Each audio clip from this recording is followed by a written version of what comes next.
Buenas noches y buena suerte en este viernes 16 de junio. Wow, qué rápido pasa el tiempo, señores. Y ustedes saben que los viernes para nosotros es especial. Son especiales porque por los temas que tratamos. Es dedicado a la salud mental, a tantos temas que uno engloba todo en esto de salud mental, pero es más bien los retos de la vida, de cómo enfrentarlo con éxito cuando las cosas no vienen como nosotros pensamos que tienen que venir, o cuando los problemas quizás vienen de una manera que inesperada, cosas que nosotros tenemos que lidiar en nuestro día a día. Y ahí es la riqueza de los viernes. Ustedes saben que a los viernes nos llega bastante cansado, pero cuando yo sé que vamos a tratar estos temas tan importantes y distintos a lo que hacemos de lunes a jueves, pues entonces el ánimo vuelve a nosotros. Así que muchísimas gracias por la sintonía de cada día y de cada viernes a través de CDN 92.5 para el Gran Santo Domingo, el sur y el este, 89.7 para toda la región norte y 89.9 Punta Cana. Y no importa en cuál rincón del planeta usted esté, cdnradio.com.do. Ustedes saben que cada viernes tenemos la compañía de la especialista en psicología social, Karina Taveras, y cada cierto tiempo también ya es parte de nuestra familia, Alexia Jape. Hoy ambas nos traen un importantísimo tema. Vamos a hablar del autismo. Gracias, Karina. Gracias, Alexia. Buenas noches, gracias Yanesi por tan bella introducción y porque estuvo todo muy bien hoy, no me equivoqué en el apellido de Karina. Sí, como tú dices, vamos a hablar de un tema sumamente importante, que es el tema del autismo. Es un tema que ya está en la palestra, que hemos estado escuchando en esta semana justamente, o varias ya semanas, y justamente por eso está Alexia aquí para hablarnos del autismo, cuáles son sus inicios, cómo lo detectamos, a qué edad más o menos podemos ver que se dan como las primeros señales. Entonces, Alexia, el micrófono es tuyo esta noche para que nos hables y nos orientes sobre este tema que es muy, muy importante. Bueno, muchas gracias.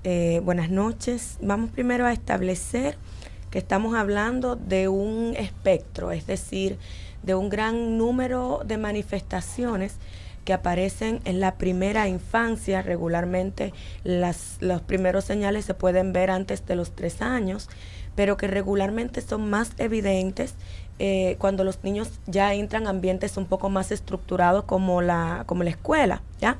Pero el trastorno del espectro del autismo está dentro de una clasificación más grande, que es trastornos del neurodesarrollo, que aluden a un grupo de afecciones que te indican que el sistema nervioso no funciona, no madura, no se desarrolla como regularmente lo hace. Entonces vemos como un número de retrasos, ¿ya?, en las pautas de comunicación, en las pautas de la socialización, en la sensibilidad con los estímulos, en la motricidad, y que realmente es como multifactorial.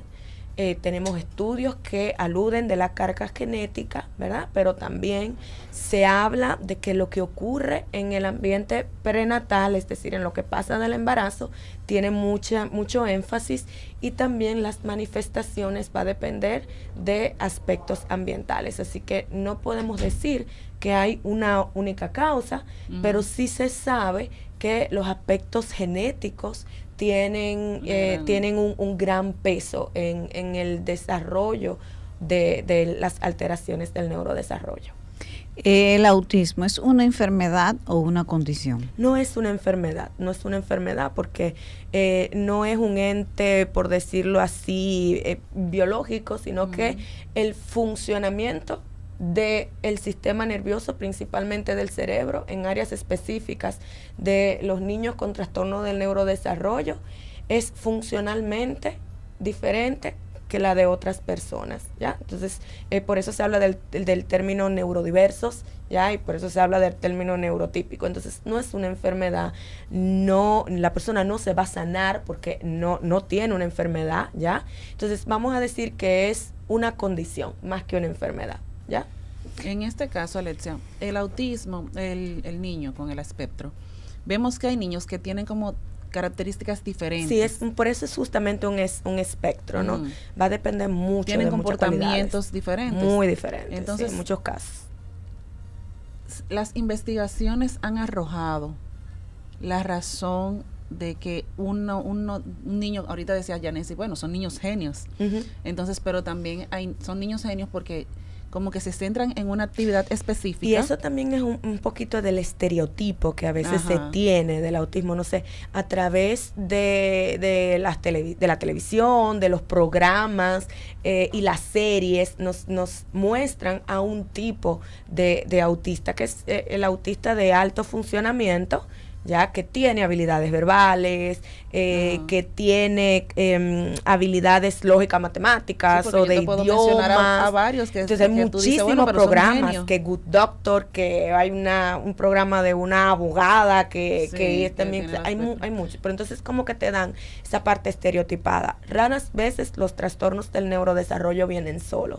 Entonces en muchas ocasiones tú tienes a un niño con trastorno del espectro autista, pero que también tiene trastorno por déficit de atención, con o sin hiperactividad, o puede tener trastorno de discapacidad intelectual, o puede tener trastorno en la comunicación. O sea, raras veces los trastornos del neurodesarrollo vienen solo. Y pues el autismo que más uno ve como en las redes sociales, o incluso lo que te muestran en las series, es una visión de un autismo muy específico que no corresponde a todos los casos de autismo. O sea, en este caso, este niño que se enfoca específicamente en las matemáticas, o que se enfoca en la música, o por ejemplo te puedo mencionar en el deporte, en un deporte específico, porque podemos hablar de Messi, Elon Musk, el de Apple también creo que también tendrá el aspecto autista. Bueno, en la mayoría de esas personas no hay un diagnóstico real, sino que es como que se comenta, se dicen por algunas características, o porque quizás son bastante genios en algunas cosas. Pero por ejemplo, de Messi nunca ha habido un diagnóstico que se conozca como tal, tú sabes, per se, sino que como que se crea el mito alrededor de esta figura, pero no es que tenemos como evidencias. Pero tal vez por el rasgo físicamente físico, los autistas no tienen ningún rasgo. No hay ningún rasgo físico específico del autismo. No es igual, por ejemplo, que el síndrome de Down, que tenemos algunas características físicas, pero en autismo no. En autismo no hay como ningún rasgo particular que te pueda Alexia, decir. ¿qué es lo que pasa? ¿Que ahora hay más niños autistas o que hay más diagnósticos? Mira, se ha mejorado mucho las herramientas de diagnóstico. De esa misma manera se ha mejorado mucho la capacitación a profesionales en primera infancia. En muchas ocasiones se hacían los diagnósticos tardíos porque no habían los profesionales que desde la pediatría, que desde la mirada del educador en la escuela tuviera el conocimiento para saber cuándo un grupo de comportamiento podría ser un indicador de una alteración del neurodesarrollo. Entonces, así como se han mejorado los instrumentos, también hay una mirada mucho más sensible a la primera infancia, a la estimulación temprana. Los padres están mucho más educados y mucho más conscientes. Parte que quiero comentarte sobre los padres, porque a veces antes uno veía, o todavía creo que se está dando, de padres que te dicen, que tú le dices, su hijo tiene autismo, y el padre como que no quiere ese diagnóstico. La negación. Claro, hay una negación que es entendible, ¿no? Porque lo primero que tú entiendes es que la vida de tu hijo no va a ser igual y tú te desbarata el sueño, ¿no? Sí. O sea, regularmente los padres, desde que saben que van a tener un hijo, ya se encuentran proyectándolo incluso en la universidad, claro, y ya empiezan a deporte, pensar en nietos, en deporte. O sea, es una cosa increíble. Y pues principalmente en países como el nuestro, en donde tú no tienes garantías un niño que tenga una alteración del neurodesarrollo va a estar mucho más expuesto a situaciones de vulnerabilidad. Claro. Entonces, es muy difícil. Los padres también están acostumbrados a ver ciertas sintomatologías como es así, es lo normal, siempre ha sido así. Él se comporta de esa manera. Se comporta así desde siempre. Y una anécdota que tengo de un padre que al menos pareciera el niño que tiene las características, es que uno de los padres decía, no, es que el otro hijo mío fue así y ya, y él se arregló. Ah, se arregló. Entonces es como un tema de que, bueno, el grande, el más grande, él era así, pero él se arregló. Entonces, es posible, lo que pasa es que en el caso, que se por entienda ejemplo, que eso, en el camino él se va a arreglar. En el caso que tú me estás hablando, pudieran ser dos hijos con trastorno del espectro autista en diferentes niveles, ¿ya?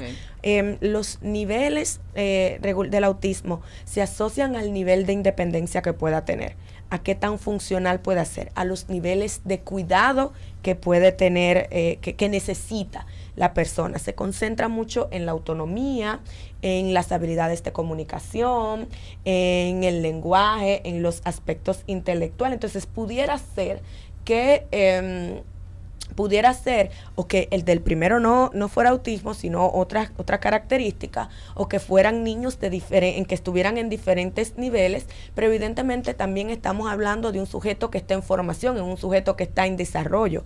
Ni toda la sintomatología se va a presentar inmediatamente, claro. Y hay algunas sintomatologías que por el mismo proceso de la maduración va desapareciendo, con el mismo proceso de la estimulación va desapareciendo, pero lo bueno es que ahora tenemos mejores métodos de detección y que en las escuelas incluso pueden detectarlo e informar lo que fue lo que pasó con estos padres. En la escuela lo detectan y se acercan, sí, porque por eso te profesionales mucho más formados, y los padres te dicen no, él no tiene nada. Entonces algo como que, ok, yo sé que tú estás en negación, pero queremos que entiendas que no podemos aceptarte a tu hijo. Lo que pasa es que es un duelo que acompaña al padre por toda la vida. O sea, los duelos como que no terminan así, ¡pam!, se resolvió y ya. Sino que tú vas viajando por unos ciclos. Estos ciclos son circulares, en donde tú puedes entrar, tú puedes ir, tú puedes volver. Y pues es muy difícil, porque una de las situaciones es que no tenemos tantos centros especializados, ¿ya? Sí. Entonces, es la educación que se le tiene que dar a un niño dentro del espectro autista es una educación bastante costosa. No todos los centros lo quieren recibir, y los centros que quieren recibirlo a veces te dicen de una maestra sombra. Una maestra sombra es un sueldo adicional, pero eso es un sueldo adicional.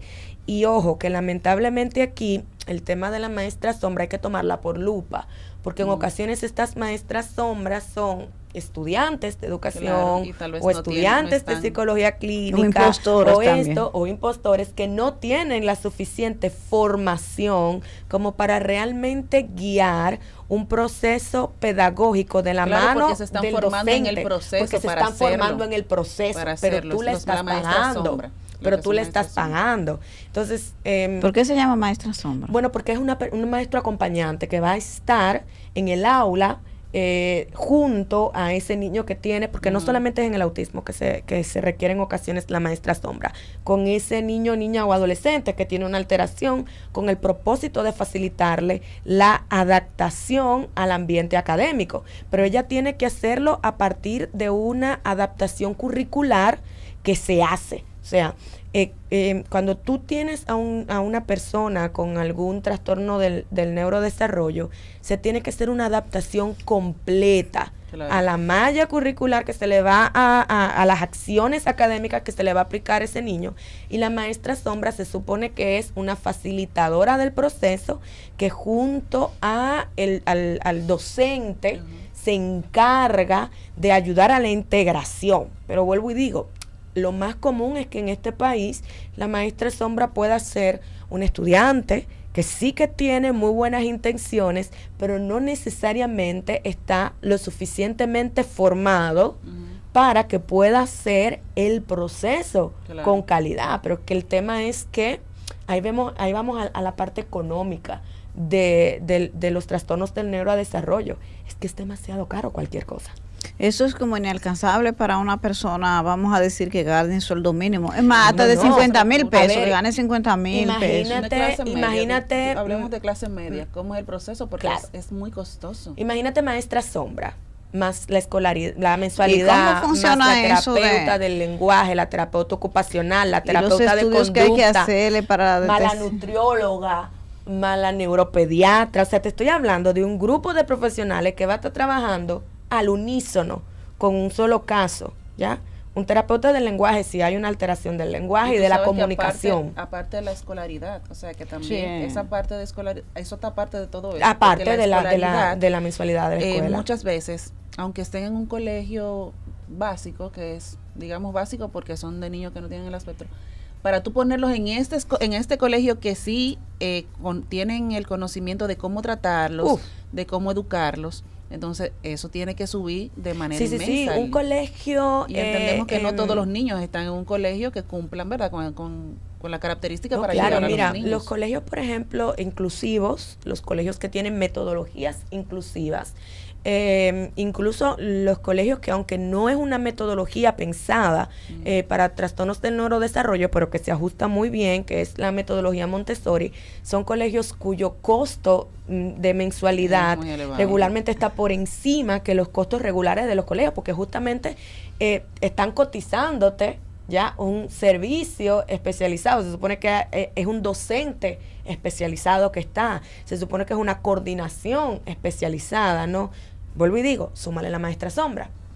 Te quería preguntar, eso de maestra sombra, eso te lo ofrece un colegio, pero no es que, por ejemplo, tú tienes un niño, un colegio normal, vamos a decir, y llegó esa maestra y va a estar ahí en el aula no desconocido. ¿Cómo que funciona eso regularmente, en materia de el la colegio te lo operatividad? pide, el colegio te lo pide, ya te pide una maestra sombra, justificaciones para, como te digo, para facilitar la adaptación, en ocasiones porque justamente quizás la maestra titular no tiene toda la formación como para poder gestionar a ese niño en el aula, y en muchas ocasiones o es la familia que tiene que salir a buscar a la maestra sombra, o es la escuela que te puede hacer ciertos referimientos. Pero mira, el gran tema que con todo esto del autismo hay demasiados grises. Claro.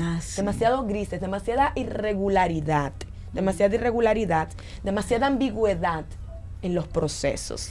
Alicia, te voy a pedir que ese tema lo dejemos para cuando agotemos esta etapa, porque es interesante para que los padres o las personas, tutores, no caigan en el gancho de que sus hijos caigan ahí en esa zona gris, porque entonces están gastando dinero y no van a recibir la asesoría adecuada para sus casos. Pero antes de llegar a ese punto, yo quería preguntarte sobre cómo los padres deben asumir el tema del diagnóstico de sus hijos, porque quisiera volver un poco sobre eso, porque conozco un caso muy particular de un niño que yo, desde mi perspectiva, este niño sufrió más porque siento que su familia se negó a reconocer que su hijo no podía estar en un ambiente escolar con niños que no tienen este tipo de trastorno.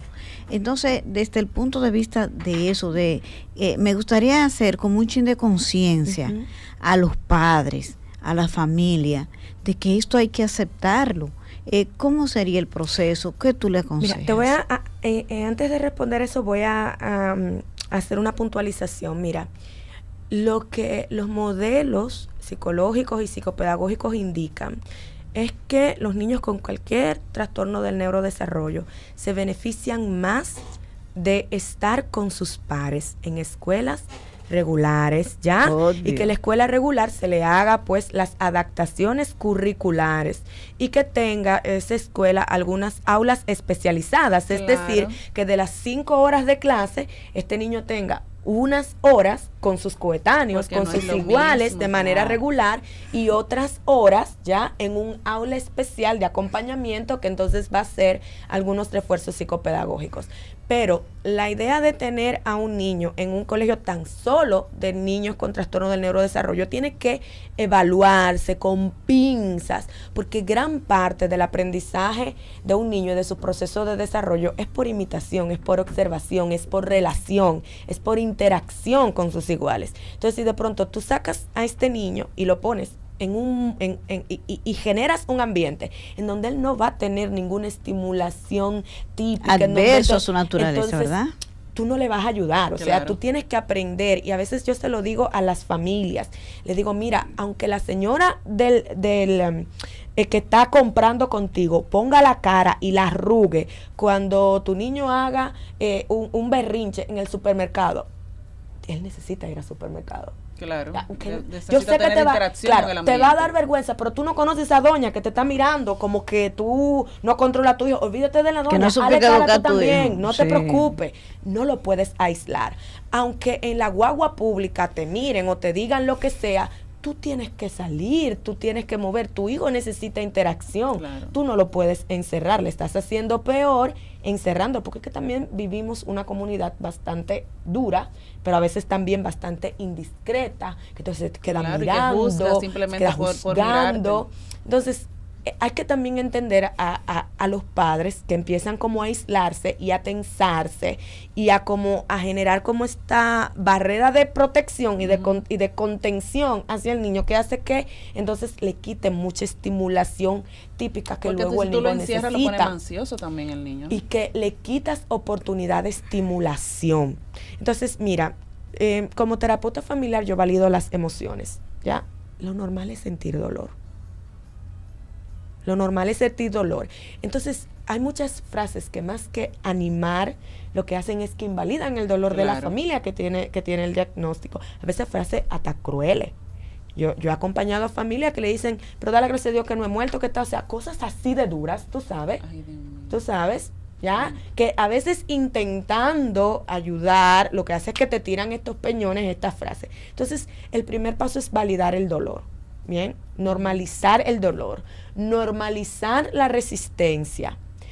También hay que ver las cualidades que tiene la familia para afrontar el diagnóstico. Incluso cuando yo como terapeuta familiar estoy acompañando a una familia que está enfrentando temas de diagnóstico, yo incluso hablo con el equipo y le digo, ¿cómo se lo vamos a ir diciendo?